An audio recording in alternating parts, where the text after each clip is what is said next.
आप देखो, जीवन में होता क्या है ना कि जब हमारे लाइफ में दुख दर्द बहुत मिलने लगता है तो हम परेशान होने लगते हैं। हम सोचते हैं कि हे भगवान, कब तक हम कर्म की मार झेलेंगे? क्या हम धरती पे इसी काम के लिए आए हैं?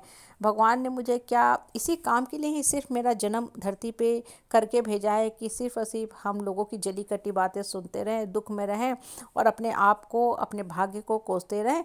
भगवान तू है तो कहाँ है? होता है कि नहीं? अक्सर हमारे मन में ऐसी बातें आती हैं, ऐसे विचार पनपते हैं और हमारा भगवान पर से मन हिलने लगता है। यहाँ ना थोड़ा सा रुक जाओ और अपने मन को ना चेतन अवस्था में लाओ, अपने मन को जागृत करो और आस पड़ोस में नज़र उठा के देखना शुरू करो। भगवान जो है प्रत्यक्ष हैं, ठीक है। ये आपकी समझ का फेर है कि आप भगवान की शक्ति को नहीं पहचान पा रहे हो। भगवान एक एनर्जी है, जैसे सूरज जो है ना, वो एक एनर्जी का स्रोत है, ऊर्जा का स्रोत है। सूरज की एनर्जी हमारे तक आती है और हम ऊर्जावान हो जाते हैं। पानी जो है सोर्स ऑफ एनर्जी है, पीते हैं, प्यास मिटती है और हम ऊर्जावान हो जाते हैं। भगवान भी बिल्कुल इसी तरह काम करता है, ठीक है। इनडायरेक्ट वे में काम करता है। आप नज़र उठा के देखोगे ना, जिस समाज परिवार परिवेश में आप रहते हो ना, कुछ लोग जो है बरसों से, मतलब एक बहुत लंबे समय से दबंगई कर रहे हैं। करीब करीब आधी सेंचुरी, अरे करीब करीब आधी सेंचुरी से परिवार में दबंगई कर रहे हैं, शासन कर रहे हैं, लोगों को डरा रहे हैं, धमका रहे हैं। और सब लोग पीढ़ी दर पीढ़ी से इनके सामने झुकते आ रहे हैं, क्योंकि भाई ये बहुत ही जो है बलशाली आदमी हैं। इनमें रावण, दुशासन, दुर्योधन वाली जो डेविल शक्ति है वो बहुत हावी है, बहुत स्ट्रांग है। बाकी लोग इनका सामना करने में डरते हैं, तो सब लोग इनके सामने घुटते घुटने घुटने टेकते जाते हैं। और होता क्या है ना कि अधर्म बढ़ने लगता है। और ये जो आदमी होता है परिवार में, समाज में या किसी देश में ही अपनी मनमानी करने लगता है। तो देखो, गीता में भी स्पष्ट लिखा हुआ है, जब जब अधर्म बढ़ने लगता है भगवान का अवतरण होता ही होता है। आप देखोगे, उस आदमी को ठीक करने के लिए उसी के परिवार का एक ऐसा आदमी को भगवान स्ट्रांग बना के भेज देता है कि अब वो जो सीधा साधा आदमी है, जो अब स्ट्रांग बन चुका है, उसको जो है स्पष्ट रूप से लोगों के सामने, लोगों की भाषा में जवाब दे रहा है, ताकि उसके जो मुखौटे वाले चेहरे हैं, जो ये डबल फेस, डबल स्टैंडर्ड का लाइफ जीता है, समाज के सामने नकाबपोश किया जा सके। इसलिए कभी भी मत ये चीज़ सोचो कि भगवान नहीं है। भगवान है, प्रत्यक्ष रूप में है।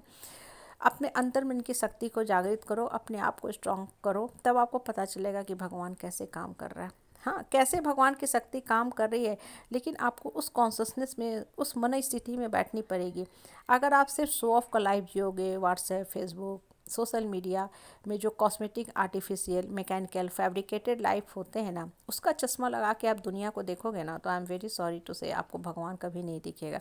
आपको बस लगेगा कि पूजा करते हैं, एक नियम क्रिया है, नित्य क्रिया है, सब लोग करते हैं, आरती गाते हैं, गुनगुनाते हैं, धर्म का प्रचार करते हैं, तो हमको भी लग जाना चाहिए। बिल्कुल नहीं।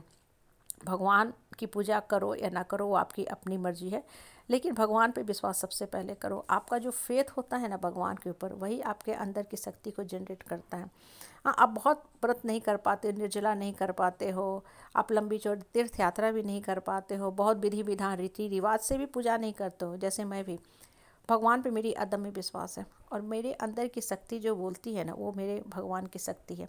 और मैं सबको यही बात बोलती हूँ कि हमेशा भगवान पे विश्वास किया करो। जब आप भगवान पे विश्वास करोगे ना, तब आपको दिखने लगेगा कि देखो ये आदमी कितना अभी तक कुकर्म कर रहा था, कितना लोगों को डरा रहा है, धमका रहा था, आज अपने महल में बैठ के अकेले रो रहा है। क्यों रो रहा है? क्योंकि बाकी जो लोग थे ना, जो अब तक इनके सामने घुटने टेकते थे, दब के, डर के, रो के, बिलख के रहते थे ना, भगवान ने उन सब के अंदर की शक्ति को जागृत कर दिया। मतलब वो सब लोग रियलाइज़ कर लिए कि मेरे अंदर कितनी शक्ति है। अब ये जो सारे लोग जो अब तक निर्बल बन के बैठे हुए थे ना, स्ट्रांग हो गए। जब ये लोग स्ट्रांग हो गए तो खुले शब्दों में, स्पष्ट शब्दों में उस तानाशाह आदमी को जवाब देना सीखे।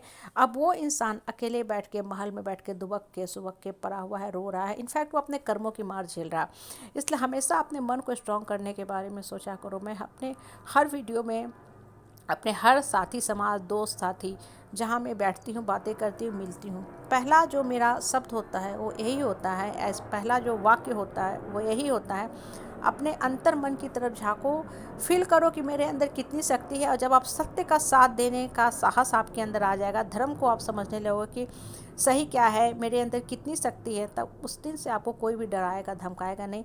आप भी वही बात करोगे, वही भाषा में बोलोगे जिस भाषा में अभी मैं बोल रही हूँ। क्यों? क्योंकि भगवान की जो शक्ति होती है ना, सबके अंदर इक्वल होती है। सिर्फ कमी है तो हमें पहचानने की, इसलिए अंदर की शक्ति को बाहर निकालो।